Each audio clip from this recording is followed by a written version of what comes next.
Order Thursday, May 22nd, 3:30 p.m. With roll call taken upon arrival. Approval of sanitary board minutes for the regular meeting April 8th, 2014. I so move. I'll second. All in favor? Aye.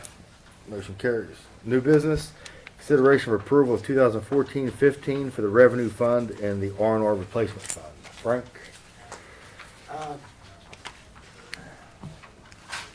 Put a memo in your packet that sort of summarizes some of the, I guess, some of the key points, for lack of a better word, in the budget. Sort of go through it and then maybe reference the actual two documents themselves, and then we can go for any questions that you all have. But the total budget is proposed for the revenue fund is $5,664,600. Which is about $231,000 more than the current budget. And of cource, a big part of that is there's a 2.69% increase in sewer rates, which would be our fifth and final year of the sewer rate increase. And then our renewal and replacement fund is $1,244,450, which is also greater than last year because we put that additional money in, and we're continuing to put additional money in to try to build that fund. So we'll have funds available for major replacements, or if we have ever have any problems down the road, we're paying our debt and so on and so forth. So with that, the revenues, as I mentioned, basically what I looked at, and of course a lot of these numbers I sort of was conservative in my estimates. But what I looked at is I looked at the last 9 months, or the first 9 months of this fiscal year, basically averaged them, and then took 2.69% of that as a starting point, and then scaled it back a little bit, depending on if I knew anything in particular. There might have been some months where one of the PSDs may have paid a lot of money and got an adjustment, and might have been a skewed number. So I sort of tried to look for consistency in the revenues, to try to come up with that. And then, of course, as far as, the gate fees and the industrial customers was based on sort of the same thing, and then some information that Paul provides or whatever, as far as I guess the non-domestic customers. As far as the expenditures, the budget includes a 2.5% cost of living increase for all the employees. And that estimated cost is about $26,000 to this budget. There is included in the wastewater treatment plant budget the salary for 2 new employees. And in the sewer department, there are replacements. The budgeted replacements, the existing vacancies in the sewer department, but there are 2 additional employees at the wastewater treatment plant. And they'll be needed due to additional maintenance requirements on the collection system with the new flow monitoring equipment. Of course, Paul can expand on that if you all wanted to. Health insurance, total health insurance for the employees is $297,005, a little over $297,000, which is about 5.2% of our budget. So you can see health insurance is a big cost. But there's 14 employees. I think there's about 32 budgeted in this budget, but 14 of them, they pay 15% of the premium.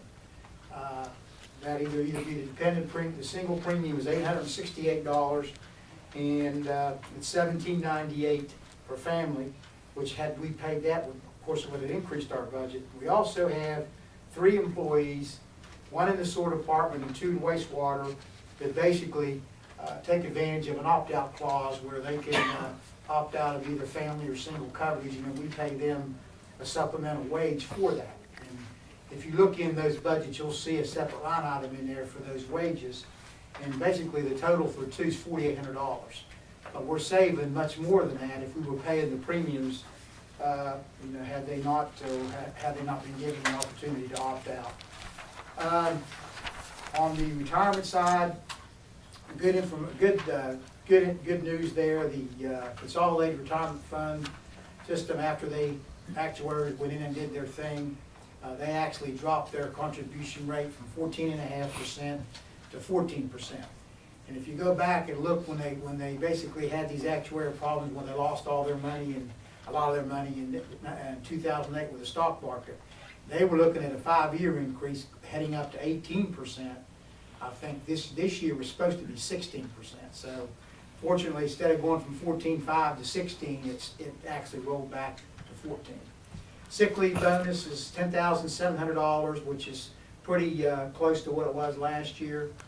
Workers' compensation premiums was $38,290, which is an increase, partially because we've got 2 additional employees in there that we have to provide. And also, I think what they base their rate on is the actual gross payroll for the board employees in the prior year, and then they assign a rate to it. I think the rate went in 2014 or 15, I think we're anticipating it to go up a little.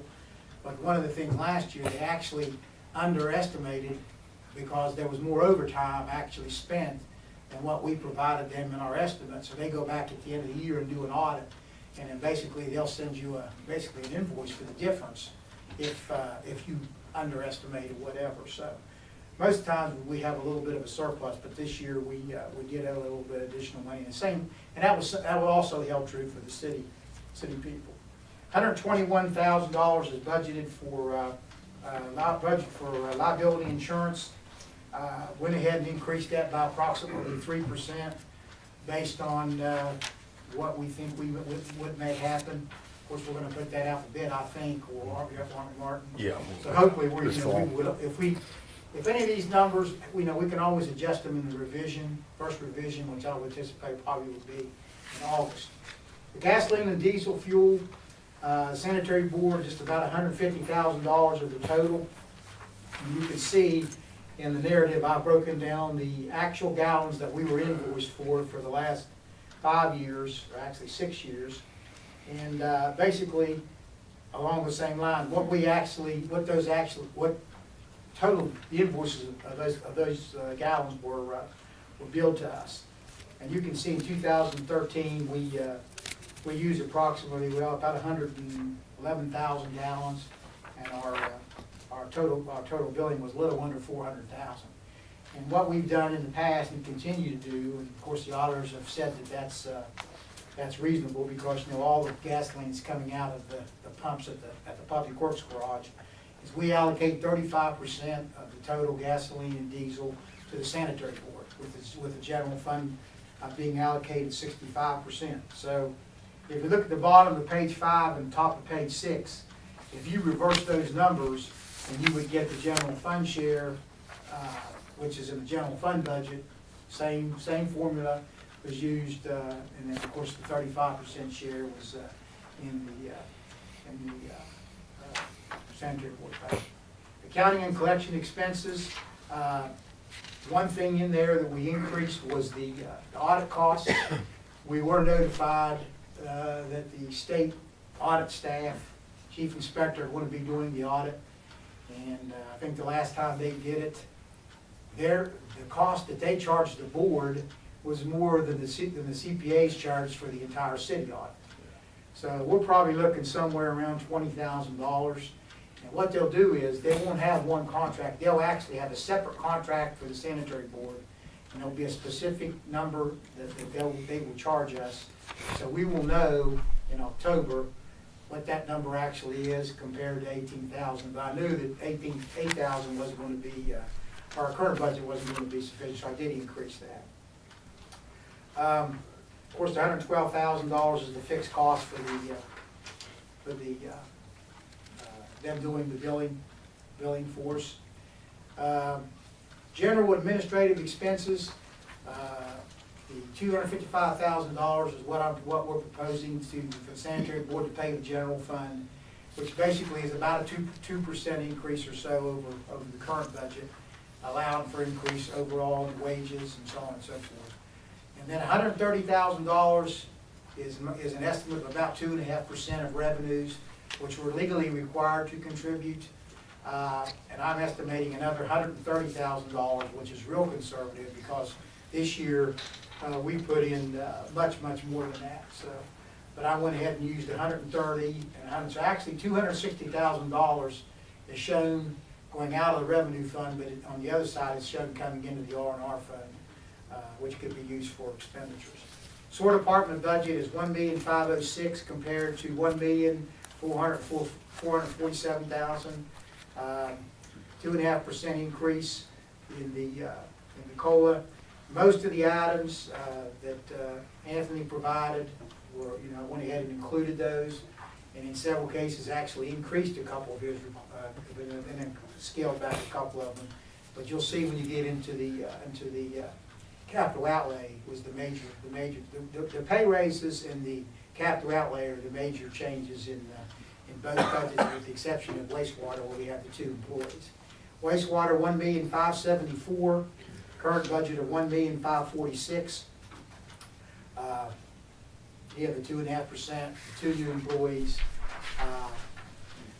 And then also I show in the R&R fund, $98,670 for the cost of the relocation of the Chestnut Street sewer lines. And that's based on the estimate that we had, I think, from Thrasher or someone. But anyway, I went ahead and I was going to put $100,000. I may have put $100,000 in there. But That'll be reimbursed. that's not going to be reimbursed. We're not going to borrow. Unlike the water board, we're not going to borrow any money to do it. We're going to, states make us do that. We challenged that, Mark. We did. Unsuccessful. Okay, basically looking at the proposed capital outlay, what I show there is the sewer department and then also the wastewater treatment plant, and then the items that are included in the capital outlay and whether they're being paid from the revenue fund or from the R&R fund. So you can see in the sewer department, there are several items that Anthony requested that are taken out of the revenue fund, which basically sort of explains part of the reason why the sewer department budget is greater. So it's not really greater, basically, in the operating costs other than wages, basically the capital items. But you can see pickup trucks, Marion Street sewer, basement repairs, some of these items, I guess if, Anthony can probably explain to you, but. Yeah, the SUV and the dump truck, is that replacements or is that new? Yes, they're both replacements. Now, on the SUV, what we'll do is the SUV that it's replacing, we'll pass it on to someone else, and the worst SUV in the fleet will get rid of that. Okay, And we I just that's wonder how if we it do it increased our operating costs from more diesel or gasoline. No, we go vehicle for vehicle. Every time we Okay. buy a vehicle, we get rid of one. There you can see down number 8, I show that $100,000. I think I actually put $100,000 in the budget. I put $98,000, just pulled the estimate off the sheet, but I put $100,000, I think, in. You can see number 8 there. And down to wastewater, for the wastewater plant, a sampler, a workstation, chain, and those are all requests that Paul made. There were several items in the budget that in the current year that had not been expended yet. Paul and I discussed that. We're going to go ahead and get those taken care of before the end of the fiscal year, hopefully. But if we don't, when we do the revision, we'll just go ahead and carry those items forward. As I said, Anthony and Paul can talk about the capital. The debt service, the main thing in this budget is that there's not any money in there yet for the $12 million, because we don't start making payments on that until September of 2015. So basically what's happening is it's building up the size of our budget, because once we get into that time, we start making that $12 million payment, and that's when, so we'll definitely have funds in there for the debt service in 2015, 16. 429,142 is the payment for 1996. That was that major upgrade. That debt's scheduled to be paid off in 2018. $50,000 is the annual payment for the $1 million SRF, where we actually borrowed technically $2 million, but we were able to get $1 million through the federal government through a sort of a grant. And then $19,000 is a small one, but that's for the high pressure sewer flusher that we purchased for the sewer department some years ago. That's got a rate of 3.05, and it's a 6-year term. And then there you can see the $12 million. that we borrowed. And it's going to, I said, if you look at page 10, payments won't begin until September of 2015. And once we, the annual debt service on that loan, when it's fully in full payment, will be $461,000. So if we would have, if that debt was starting in July, we would have an additional $461,000, which would obviously reduce our contingency. Excuse me. So we have a little over $1 million in contingencies in the revenue fund, which is almost 19% of our budget. So that's very, very healthy, a healthy number. And so we've got a lot of leeway there. And I think also when I estimated the available balance carried over to the next year, I think I used $750,000. I think that's probably low. I think we're going to be higher than that. So we should be, if anything comes up between now and the next 4 or 5 months, we should be okay as far as having the funds either in the revenue fund or the R&R fund. Okay, the R&R fund, as I mentioned, $1,244,000. The balance in the renewal and replacement fund, the current balance, well actually the April 30th balance, was a little over $1 million. And basically, we have $130,000 coming in for the 2.5%. We have $130,000 also additional contribution coming in. And as I mentioned on page 11, we've contributed this year $825,000 above and beyond the 2.5%. And basically, what we've done is we've solidified that R&R fund. But if you go into the actual budget, the main things in there were the items that I mentioned in the capital outlay, which was the SUV, the Chestnut Street improvements, and the dump truck. That pretty much is all we included in the R&R fund, which basically gave us a contingency of over $1 million in next year's budget for the renewal replacement fund. So I think those were the main things that I wanted to talk about or to mention. I may have overlooked some things maybe you might have questions about, but I think it's a solid budget. I think that going back on us also on the wastewater plant, pretty much used what Paul requested for his line items. A few cases increased a few of them, a couple of them rolled a couple of them back, but nothing of any large amounts. A lot of that was based on history. I looked at the 9-month actual expenditures in the budget for the year, and so I don't know of anything else that I can really mention. I think I guess the main thing in this budget is 2 new employees, 2.5% pay raise, big increase in contingencies in anticipation of the debt service on the $12 million, which will start next year. The only thing you're going to have a situation where you're going to have 3 tough years, well, 3 large years, where you're going to be paying on the 96 loan and also on the 2014 loan. But in 2018, that 429 drops off, and then you'll just have your 400. And that's what, for some reason, we have to do additional borrowings for whatever reason. So I think that's pretty much it, and I'll just go to open for questions. As we make modifications to the plant, do we expect any O&M increase from that? Well, with more equipment and more buildings, I would have to say yes. Obviously, we're adding primary clarifier, we're adding vortex gritter, we're adding another hydro gritter, 2 stormwater pumps at the end of the plant, possibly a septic receiving station. So those additives, I'd say. So that probably won't hit to 15, 16. Yeah. Okay. Okay, so something to consider next year. We've done, basically, Anthony involved did a real good job with their budget. We've been pretty much in line, pretty much on everything. As far as what we included in last year's budget. Good job, guys.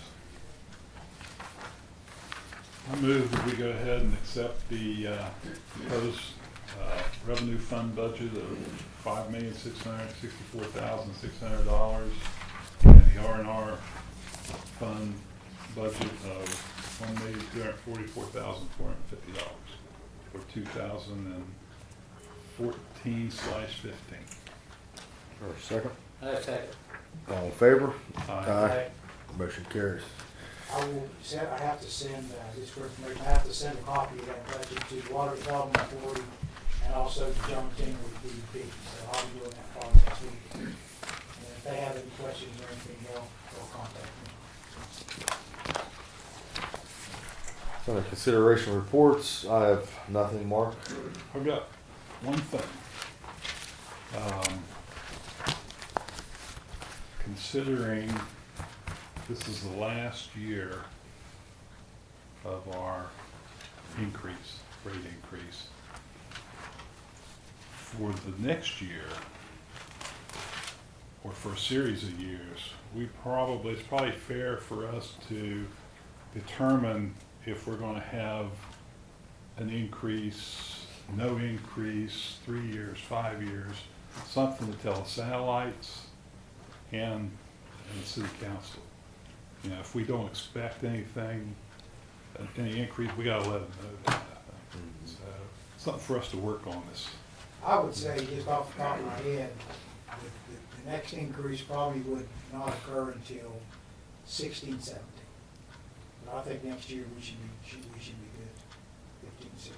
But I think, we can always go ahead and do, there might be a lot of things out there that I'm not aware of. Well, our next phase of the long-term We can- control plan is coming into effect. Yeah, we gotta start planning on that, get back in line for money. Right now, DEP What- ran out of money.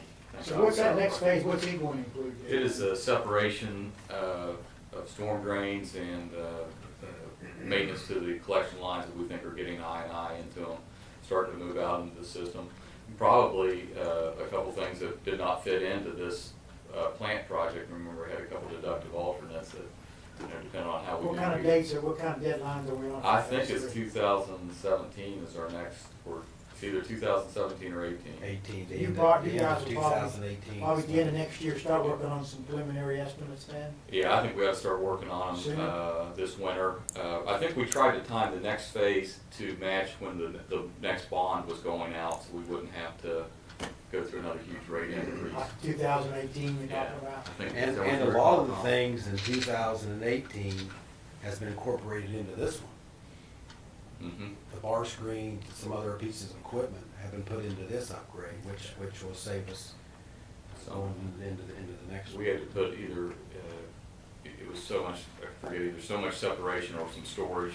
That's how a lot of the utilities do it. They'll build large holding tanks and stuff like that. I've talked to Anthony a couple times to also about, the way I've done it in the past is also not only try to eliminate some I&I problems, but if he has some high maintenance areas that keep causing problems that we want to go to contractor. In Bridgeport, when I was forced to do some I&I work, we also had that Orangeburg sewer that kept backing up in everyone's house. So we do some I&I work and we take care of that maintenance headache all at the same time to tell DEP, yes, 100 playing feet, 10,000 feet of line. So I think that's the kind of project we need to do. So and we should probably start the planning budgeted this fall, I would say. I guess next year's budget, 15, 16, maybe that'd be a good time for me to do another 5-year projection. Yeah. I think that's what you're asking. Yes. See where that takes us. We'll work on that maybe next year, at this time next year. Yeah, because I think that'll, once in a while, we'll get some numbers from Brasher. Yeah. And, and basically, the way we did it the last time, we took wages and we said they're gonna go up 2.5%, 3% a year, whatever. And I think the PSC and the satellites, they all figured they were pretty reasonable because, they never took any exceptions. And they like knowing in advance what was. Oh, yeah, they'll still ask me, you guys wanna do a rate Right. increase next year? Yeah, they love the 5-year thing. They Yeah. really did like that. So, you're right, you don't wanna hit them and surprise them. You'll be able to project to a little bit. They've changed the where we would fall as far as interest rates on a project and everything like that. We can look at the intended use plan of DEP moving forward for their money and see, are we gonna be lucky enough to get a 30-year 1% loan? or We hit a we home back- run on that. Yeah. Yeah. If We get back. We're looking at a completely different thing if we're looking at 3% for, what, 20? 20-year 3%. I think it was like 660,000 It was- or Yeah, something. it It was was big. I mean, we'd have a tough budget next year with that. So we did good there, getting that 1%. Okay, That's it. that's all. Toby? I have no- Frank? One thing is, was mentioned about rates, and Dan, you might want to comment on this, but I got a email from Linda Hughes at the Water Board, and every year what I do on June 1st, I go ahead and send them a certified letter, and I send all the satellites a letter saying July 1st, everything after July 1st, give them the new rates. She came back and she said, well, I know that you guys are going to have this increase in July. And she said that she made a suggestion that, I guess their rates are based on 100-gallon units rather than cubic feet. So what they've got to do is they've got to convert our rates from cubic feet to gallons. And she said, maybe we might want to give it some thought next time to change it to gallon units instead of per cubic feet. I'll tell you what, gallons are easier to really work with than trying to convert them over, because you got a conversion factor, but I don't know whether the PSC would let us do that. Well, I think so, as long as you show that it was revenue neutral, I would think they would. I think it's just something we may want to take a look at, because, basically, she's just saying is that, that you might want to consider that the next time we do rate increase. So I went in again. I haven't responded to her, but I will. That's all I think. Paul? We had no violations for the month of April.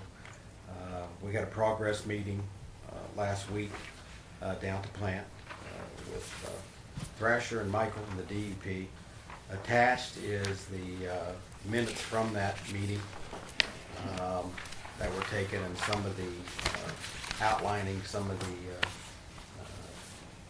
topics of discussion. We are still debating on some of the issues regarding SCADA, which is, for me, a hot topic of debate, for the simple reason that I don't see it being as beneficial as what it might have been in the beginning, seeing how it relates to certain stormwater conditions at the plant, what it's able to do, and what my men have to do anyways when they have to come in for a call out. So as far as a timeline, I mean, some of these changes do affect some milestones that's going to be met, that'll have to be addressed and approved by the DEP. And I would say, as far as where we're at right now in the upgrade, I would say we are behind as of right now. Hopefully, when they start getting some of the equipment in and things start happening, it'll get back on track. But based on my opinion, I would say we're behind. And I know Dan's probably aware of it. I know Michael's is as well. So,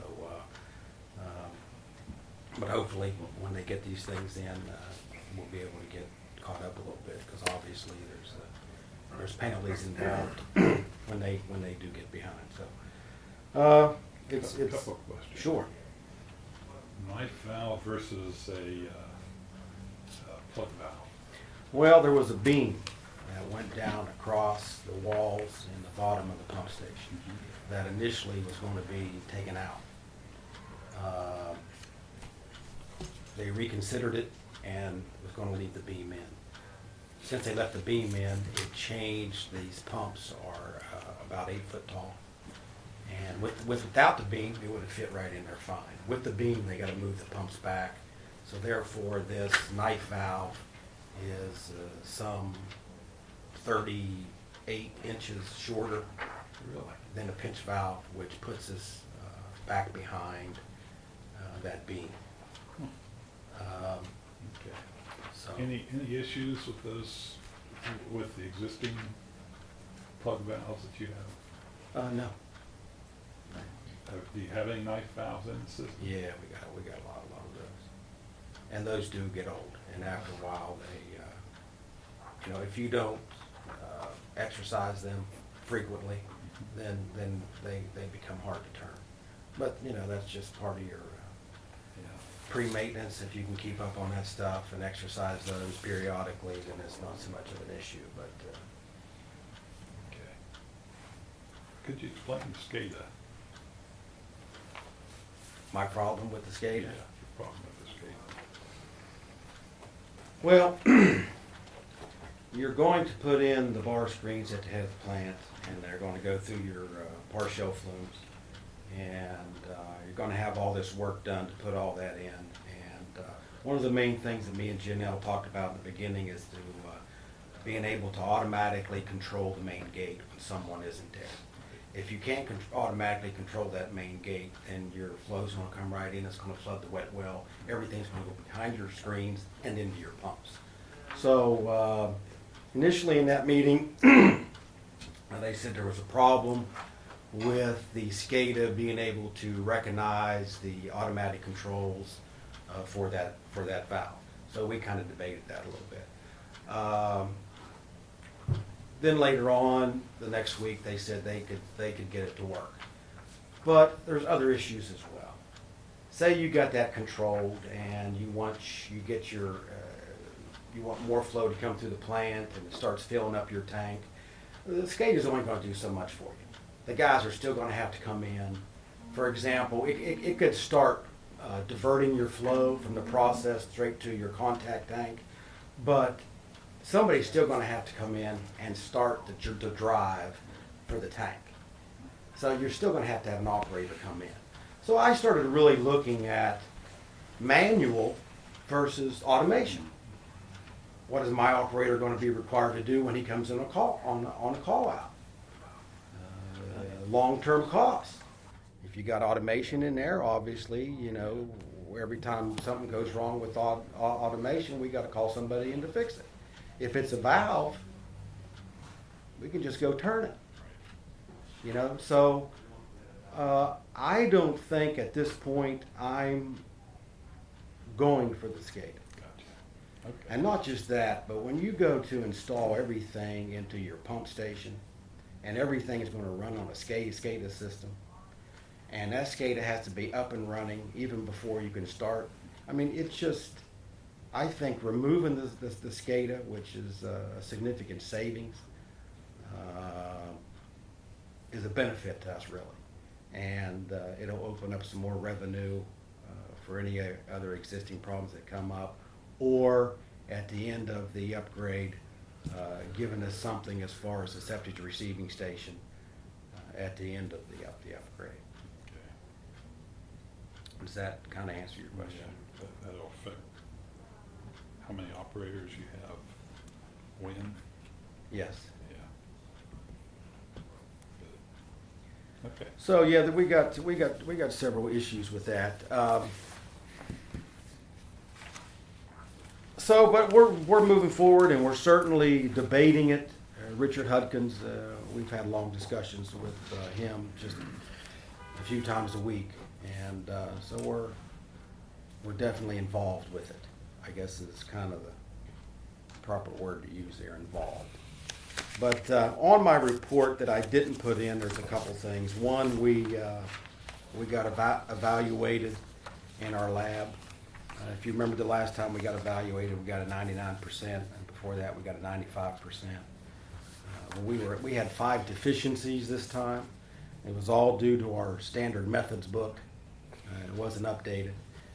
If I could just real quickly, and when we got a 95, our inspector mentioned about the standard methods, and we wanted to know which books we should get.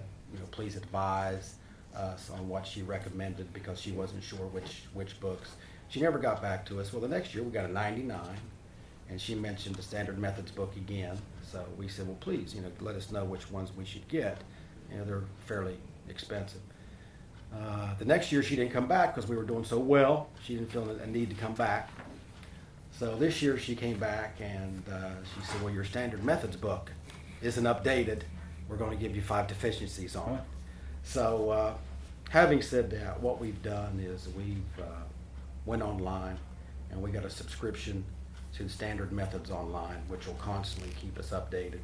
So when she comes in, it will always be updated with our standard methods. Which standard methods are we talking about? We got standard methods for our DO, our chlorine residual, for ammonia, for our TSS. Are they EPA or ASTM? It's EPA. EPA, So we're ready for her. We're going to submit all our information to her actually tomorrow to take care of that, and then we'll get our final grade per se. Finally, I got a email from Sam Muncie regarding the closure of the landfill. Anthony, I guess, I didn't check, but I guess Anthony didn't get that, so I will forward that tomorrow. And in it, number one, I guess he has the permit done. There's a filing fee for that. It's $1,170. The process of starting to close the landfill begins in the timeline that he has, May of next year, with the final submittal being November 1st of next year, and then the landfill will be closed. But reading how he wrote the permit, my next question was, well, do we still have to sample? And apparently we have to sample for the following 30 years. Maybe not as frequent, but we still have to sample. The landfill's been closed about 25 years, I think. 1991. Yeah, so, well, okay. So we've been sampling this whole time with, there's hardly anything in there. So just the thought of having to sample for another 30 years is just absurd. And but I don't think it'd have to be as frequent. Right now we do it monthly, quarterly, and then there's biannual reports for priority pollutants as well. So I don't know if we want to appeal something like that. I don't know if it's worth it, but so other than that, that's all I got. Any questions? Anthony? Kind of brief, like, I've had extensive conversations with Paul and Dan pertaining to a email that I had received from Melissa with the DEP concerning an item that was on our April collection system inspection report, and mentioned the tide flex overflow gate. And she wanted to know what our plans were. So anyway, just in my conversations with these guys, not so much with her, I mean, on this report, there has been a mention from February 2012 where there were 3 of these gates that there was an issue with, and she's never, ever, ever questioned it. And I think, I'm not 100% sure, but we may have located a 5th one that there's an issue with. So we're in the process right now of, Dan, you correct me if I'm wrong, pertaining to the actual flow, which somewhat would help us with the actual size of the text flow gate. Tide flex gate.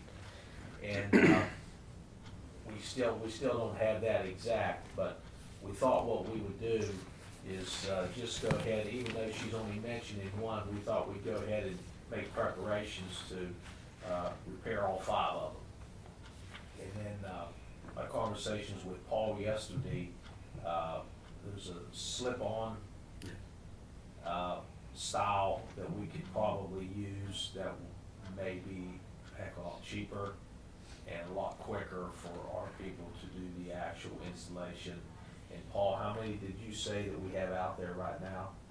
That need replaced? Well, no, how many are out there in total? 56. 56, okay, and we kind of think that we're aware of 5 right now, but she's only questioning 1, and, I just hate to leave her hanging, and she's appreciated the communications, so far, that we've had with her. And then, anything I leave out on that, Dan? No, I think you guys were, it was my understanding we were looking at just those repair kits, and your folks, Yeah, we're gonna go out and get the measurements. The river's just too high they're above the tide flexes right now. As soon as the river goes down, we're hopefully Tuesday, he can get the measurements. We can buy those, get the information to Anthony for those slip-on tide flexes and repair them. And then Anthony can get back to her. Mark, at the last meeting, you had asked, I made a comment about a slip that we had down on the Angel property, and you wanted to know how near that was the manhole repair. It's about 220 feet away. So the two aren't, the two aren't the same issue, and we've taken our own sample, and we've determined that it's water. The water board came down and said, no, it's not, and we took another one and said, yes, it is. Make a long story short, I think that the water board, and they're aware of this, they may have a leak on West Virginia Avenue that's somewhat near this. So what we're doing is we're in a process now of trying to determine exactly where the largest flow is that's associated with this leak, and anticipating that maybe the water board can't get to the project or some other reason, but we'll go in and correct it ourselves and do something with flow so that it does not continue to destroy the property. And I mean, the property owner's been pretty patient and really hasn't said much, and he knows everybody's in the evaluation period. And he's been pretty good to work with. And then just real quick, like on the most recent budget that that you all just passed, there were 2 items on there I'd just like to bring to your attention. One of them was a replacement motor. This is out of the capital outlay. One of them was $19,500 for a replacement motor for out at the Army lift station, and that's going to be a big deal for us. That's a big help for us. Every time we have a problem with one of those, and we end up, by the time we remove it and have it repaired, bring it back, you're running on one motor all the time. So now we'll be able to continue to. Is it a size for size replacement, or? I believe so, yes, yes. And then also the amount in there for the Chestnut Street repairs, which Thrashers had repaired, and I mean Dan's people had been out there doing some measuring. I mean, guys in the public works. I mean, we worked together. We were sending the camera down the lines, trying to locate all the manholes, depths. I mean, we did way more of we did a more in-depth report than what the DOH had the information that they had prepared. And what we'd like to think is that when that project's over with, I mean, that all of our lines in that area will be replaced, and there'll be all new manholes. And so there'll be less of an opportunity of a leak where it could be a contributing factor, such as one of the contributing factors right now are not so much sanitary sewer, but maybe some storm sewer, and then definitely water lines. Good.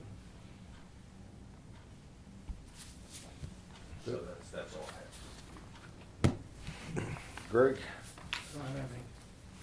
Dan? just follow up on what Anthony said, we've gotten the information to the state for the Chestnut Street. They've had it for quite a while. I saw an article in the paper yesterday, it's gonna be bid soon, but we still haven't got comments back on our stuff, and they've had it, I know Dave called and emailed and called and emailed, so we'll continue to do that. pipe cleaning contract, they did do the sonar float, I think I told you guys last time, it's full, consistently halfway full. Based on that, we're looking at cleaning the big 48-inch line and probably doing a change order, take the 36-inch out, that's probably the line we're gonna do. And, so we'll probably have a change order, I think the board's usually approves a change order, probably have a change order for the next board meeting. And just to add something to that, the report, this is, Yeah. did you all send this, or this came straight from Robinson? Yeah, I sent that to you. Oh, you sent it to me, okay. Well, it looks like this is in the 48 and the 36, they estimate 925 tons of debris. Yeah, all together, and Yeah. the change order will probably clean a little over half of that. Okay. There'll probably be in probably future budgets, board may wanna consider like a continuing, might be better, you can cut the engineer out, not pay those type of bidding and stuff fees, maybe you get just a couple quotes from, who's our Irish buddy, and these guys kind of put them together and then take so much out, maybe two. Would any of this area qualify for what you were talking about earlier, like some high maintenance or some areas that you'd like Yeah, to correct? if you wanna keep, So- continue that, you know, whatever we don't get here and continue, because that's one of the concerns I'm sure Paul's got, is we're gonna clean this, we still got all this grit. He's got these new screens to protect the pumps, but the big part of the grit removal is after the pumps, is the way the system's set up. And that's, been kind of a concern, he's gonna increase flow at times from maybe 10, 11 million gallons a day up to, at least for pieces, up to 18 million gallons, depending on what the plant can do. And that's gonna wash more and more of that down. And it gets, you know, just continue, or cross-connect system, that's gonna become an issue. But yeah, that's something we can, put more of that in there, but probably in the long run, the board's gonna get so many $1,000 a year set aside for a cleaning project. That's all I got, Mark. Anything else, unfinished business? Motion to adjourn. So moved. I move with Gary. Second. All in favor? Meeting adjourned. Very good, Ripley? Yep. All right, we'll drive See second. ya.